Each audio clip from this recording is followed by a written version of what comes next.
ಪೌರಾಡಳಿತ ಸಚಿವರ ನಿವಾಸದ ಕೂಗಳತೆ ದೂರದಲ್ಲೇ ಸರ್ಕಾರ ಜಾಗವನ್ನ ಭೂಗಳರು ಕಬ್ಜಾ ಮಾಡಿದ್ರೂ ಸಹ ಸಚಿವರು ಮೌನವನ್ನ ವಹಿಸಿದ್ದಾರೆ. ಇದರಲ್ಲಿ ಸಚಿವರು ಭಾಗಿಯಾಗಿದ್ದಾರಾ ಅನ್ನುವಂತಹ ಮಾತನ್ನ ಅಲ್ಲಿನ ಸಾರ್ವಜನಿಕರು ಹೇಳ್ತಿದ್ದಾರೆ. ಈ ಕುರಿತ ಒಂದು ಡೀಟೇಲ್ಸ್ ಇಲ್ಲಿದೆ. ಸಚಿವ ರಹೀಂ ಖಾನ್ ಮನೆ ಬಳಿಯೇ ರಾಜಕಾಲುವೆ ಒತ್ತುವರಿ. ಸರ್ಕಾರಿ ಜಾಗ ಕಬ್ಜವಾದ್ರೂ ಕಣ್ಮುಚ್ಚಿ ಕುಳಿತಿದ್ದಾರ ಸಚಿವರು. ಗಡಿ ಜಿಲ್ಲೆ ಬೀದರ್ನಲ್ಲಿ, ಅದರಲ್ಲೂ ನಗರದಲ್ಲಿ ಸ್ವಲ್ಪ ಜಾಗಕ್ಕೂ ಬಂಗಾರದ ಬೆಲೆ ಬಂದಿದೆ. ಹೀಗಾಗಿ ಭೂಗಳ್ಳರ ಅಟ್ಟಹಾಸ ಜೋರಾಗಿದ್ದು ಸಿಕ್ಕ ಸರ್ಕಾರಿ ಜಾಗವನ್ನ ಕಬ್ಜಾ ಮಾಡಿಕೊಳ್ಳುತ್ತಿದ್ದಾರೆ. ಹೌದು, ನಗರಸಭೆ ಹೋಗಿ ಈಗ ಮಹಾನಗರ ಪಾಲಿಕೆ ಆದ್ರೂ ರಾಜಕಾಲುವೆ ಸೇರಿದಂತೆ ನಗರದಲ್ಲಿ ಸರ್ಕಾರಿ ಜಾಗವನ್ನ ಭೂಗಳ್ಳರು ಒತ್ತುವರಿ ಮಾಡುತ್ತಿದ್ದಾರೆ.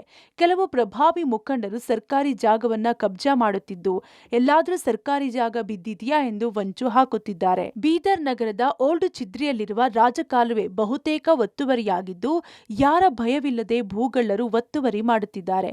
ನಾಚಿಕೆಗೇಡಿನ ಸಂಗತಿ ಏನಪ್ಪಾ ಅಂದ್ರೆ ಈ ರಾಜಕಾಲುವೆ ಸಚಿವ ರಹೀಂ ಖಾನ್ ನಿವಾಸ ಬಳಿ ಇದೆ ಅನ್ನೋದು.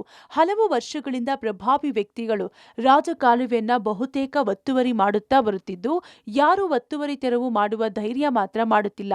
ಯಾಕಂದ್ರೆ ಭೂಗಳ್ಳರು ಬಹಳ ಪ್ರಭಾವಿಗಳಾಗಿದ್ದು ಯಾವ ಸಮಯದಲ್ಲಿ ಏನ್ ಮಾಡುತ್ತಾರೋ ಎಂಬುದು ಒಂದು ಕಡೆಯಾದ್ರೆ ಜನಪ್ರತಿನಿಧಿಗಳು ಮತ್ತು ಅಧಿಕಾರಿಗಳ ಜೊತೆ ಶಾಮೀಲಾಗಿದ್ದಾರೆ ಎಂದು ಹೇಳಲಾಗುತ್ತಿದೆ. ಹೀಗಾಗಿ ರಾಜಕಾಲುವೆ ಕಬ್ಜಾ ಮಾಡಿಕೊಂಡು ನಿರ್ಮಿಸಿಕೊಂಡಿರುವ ಮನೆಗಳನ್ನ ಯಾರು ತೆರವು ಮಾಡುವ ಸಾಹಸಕ್ಕೆ ಕೈ ಹಾಕುತ್ತಿಲ್ಲ. ರಾಜಕಾಲುವೆ ಅಂತ 40 ಫೀಟ್ ಇದ್ದಂಥ ಕಾಲುವೆ ಏನಾಗಿದೆ, ಖಾಲಿ 5 ಫೀಟ್ ಆಗ್ಯಾವ. 35 ಫೀಟ್ ಏನು ಮಾಡೋದು ಪೂರ ಕಬ್ಜಾ ಮಾಡ್ಕೊಂಡ್ರ. ಈ ಕೆಲವು ಪ್ರಭಾವಿ ರಾಜಕಾರಣಿಗಳು ಇರ್ತಾರ, ಸಂಬಂಧಪಟ್ಟ ಇಲಾಖೆದವ್ರವ್ರು ನಡೀತದ ಹವಾ, ಅವ್ರೇನು ಮಾಡತ್ತಾರ ಮುಂದೆ ಬರ್ಲತ್ತಾರ. ಮಳೆ ಬಿತ್ತು ಅಂದ್ರೆ ನೀರು ಎಕಡೂ ಸಪ್ಲೈ ಆಗ್ತಾ ಇಲ್ಲ. CMC ಅವ್ರಿಗೆ ಎಷ್ಟು ಬೇಕು ಜಾಗ ಅಷ್ಟು ಕೊಡ್ಲಿಲ್ಲ ಅವರು. ಯಾರು ಅವ್ರ ಮುಂದೆ ಜಾಸ್ತಿ ಮುಂದೆ ಬಂದು ಬಿಡ್ರ. ಸೊ ಅದ್ರ ಕಡೆ ಮನೆ ಕಟ್ಕೊಂಡ್ರ, ಅಲ್ಲಿ ನಿಮ್ಗೆ ರೋಡೇ ಸಿಗಲ್ಲ. ಕಮಿಷನರ್ ಅವ್ರು ಬಂದ ತಕ್ಷಣ ಇದಕ್ಕೆ ಇನ್ಕ್ವೈರಿ ಮಾಡಬೇಕು, ಸಂಬಂಧಪಟ್ಟಂದ್ರೆ ಡೆಮಾಲಿಷ್ ಮಾಡಬೇಕು.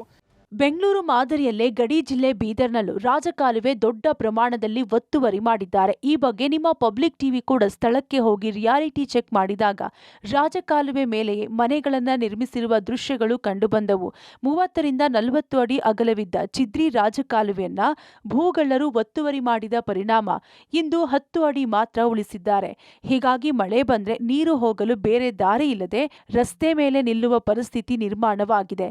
ಇನ್ನೂ ಕೆಲವು ದಿನಗಳ ಕಾಲ ಪೌರಾಡಳಿತ ಸಚಿವರು ಮತ್ತು ಅಧಿಕಾರಿಗಳು ಒತ್ತುವರಿ ಜಾಗವನ್ನ ತೆರವು ಮಾಡದೆ ಹೋದ್ರೆ ಅಳಿದು ಉಳಿದಿರುವ ಇಡೀ ರಾಜಕಾಲುವೆಯನ್ನ ಭೂಗಳ್ಳರು ನುಂಗಿ ನೀರು ಕುಡಿದ್ರೂ ಆಶ್ಚರ್ಯವಿಲ್ಲ.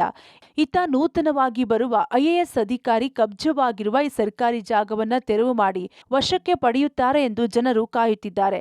ಚಿದ್ರಿ ರಾಜಕಾಲುವೆ ಸ್ವಲ್ಪ ಒತ್ತುವರಿಯಾಗಿದೆ, ಅದನ್ನ ಪರಿಶೀಲನೆ ಮಾಡಿ ತೆರವು ಮಾಡುವ ಕೆಲಸ ಮಾಡುತ್ತೇವೆ, ಸೂಕ್ತ ಕ್ರಮ ತೆಗೆದುಕೊಳ್ಳುತ್ತೇವೆ ಎಂದು ಪಾಲಿಕೆ ಆಯುಕ್ತರು ಹೇಳಿದ್ದಾರೆ.